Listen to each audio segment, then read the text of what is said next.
জিবরাইল, মিকাইল, আজরাইল, ইসরাফিল সহ লক্ষ লক্ষ ফেরেশতারা আমার জানাজায় শরীক হবে।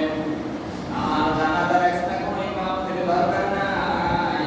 তোমরা সাহাবীরা দলবদ্ধভাবে যাইবা, তোমরা আমার জন্য দোয়া করবা, এরপরে তাদের শেষ হলে পরবর্তী দলকে ঢুকতে দিবা। এইভাবে করে তোমরা পালাক্রমে আমার জানাজা আদায় করবা। নিজ থেকে কোনো ইমাম হওয়ার দরকার নেই। তাহলে হুজুরের জানাজাতে কেউ ইমাম ছিল না। যার যার দোয়া নামাজের যে সিস্টেম, সেই সিস্টেম অনুযায়ী সবাই দোয়া করে।